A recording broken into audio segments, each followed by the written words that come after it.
Hi everybody, thanks for joining us for Northern Ag TV.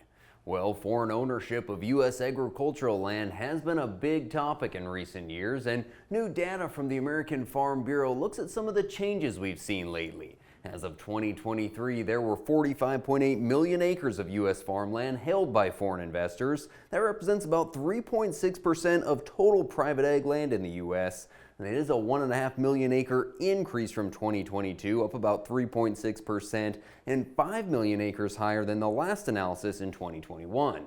Canadian investors own the largest portion of foreign-held U.S. ag land, followed by the Netherlands, Italy, the U.K., and Germany.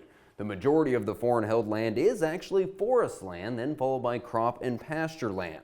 Foreign ownership in Montana actually decreased about 5,000 acres from 2022 to 23, while Wyoming was up 32,000 acres and South Dakota up 59,000. Interestingly, land ownership by China, Russia, and other adversarial countries decreased by 36,000 acres, or 9%, to the smallest level since 2019. Well, coming up in Missoula this weekend, the Montana Farm Bureau Young Farmers and Ranchers Leadership Conference will be held. It begins on Friday evening and will run through Sunday morning. Nick Corville is the chairman of the Montana Farm Bureau Young Farmer and Rancher Committee, and he told me they're excited to be bringing it to western Montana for a change. And that was part of the goal, was to bring it a little bit closer to home for us, be able to have some of this discussion and bring in some new faces maybe from the University of Montana. You know, we get good support from Dillon, Miles City, and Bozeman, so it'll be good to maybe get some new supporters and some new faces in the room as well. You know, we try to touch a little bit of everyone, the farmer and the rancher side. So we have, you know, getting some different genetics in your beef herders, ABS, risk management and mitigation on the crop side and on the cow side, and then some succession planning stuff as well. So yeah, we got a little bit for everybody. Nick adds that while 18 to 35 is the age requirement for the Young Farmer and Rancher Committee, the conference is open to all ages.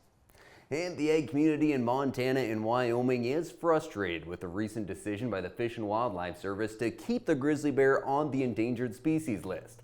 Not just keep it on the list, but actually change the management approach, going from 5 different population segments down to 1 that stretches across the Northwest. Montana Senator Steve Daines expressed his frustration to me, but he said the proposed rule is likely to not go through as the Trump administration takes over next week. Frankly, I was stunned. They're way over the recovery target. The science says we should delist the bear and transfer the management of the species back to the state of Montana where it belongs, like we did with wolves. So it was shameful, but the good news, Coulter, is that on January 20th, there's a new sheriff in town named President Donald J. Trump. There'll be a new Secretary of Interior in Doug Burgum, and I cannot wait to work with the Trump administration to take a different path and to move forward with delisting, and that is exactly what we'll do. Thanks for joining us this morning. We'll be back to look at the markets after this. From the beginning, we've worked closely with farmers. BNSF's ties to the agricultural community go back 175 years. Together, we've innovated to make the U.S. agriculture supply chain one of the most efficient and productive in the world. Our strong relationship powers BNSF still today and helps us move the nation like no one else can. At BNSF, we move the nation for you.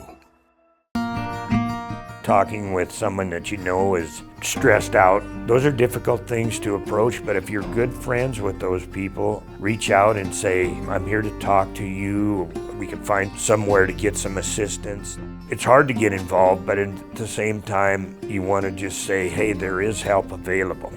For more tips in dealing with stress in agriculture or for free counseling for egg producers, visit beyondtheweather.com. Well, the run in the cattle futures ain't over yet. Early in the week, the futures were struggling to find a direction, but on Wednesday, the buyers returned to the marketplace and contracts right back up to new highs.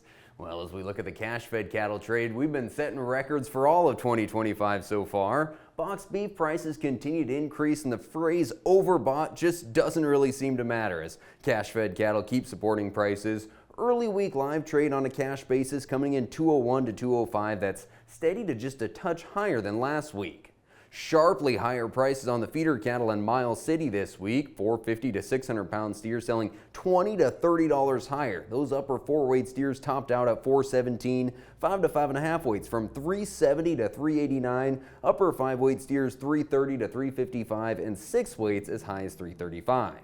At Montana Livestock Auction, there were some wide ranges in the bred cow market, but the highs seemed to keep going up. Bred heifers sold up to $31.75, young cows to $33.75, and 5 to 7-year-olds $2,200 to $28.50. The grain market has turned pretty quiet following the strength that developed last week with USDA's World Supply and Demand and Grain Stocks reports. The strength in the dollar has kept wheat futures on the defensive and limiting the gains from the concerns over the future availability of Russian wheat to the world market. Now, USDA told us to expect a slight rise in U.S. wheat supplies and a 2% increase in winter wheat acres this year, neither of which is very supportive to the market. Well, thanks for joining us this morning. I'm Coulter Brown, Northern Ag Network.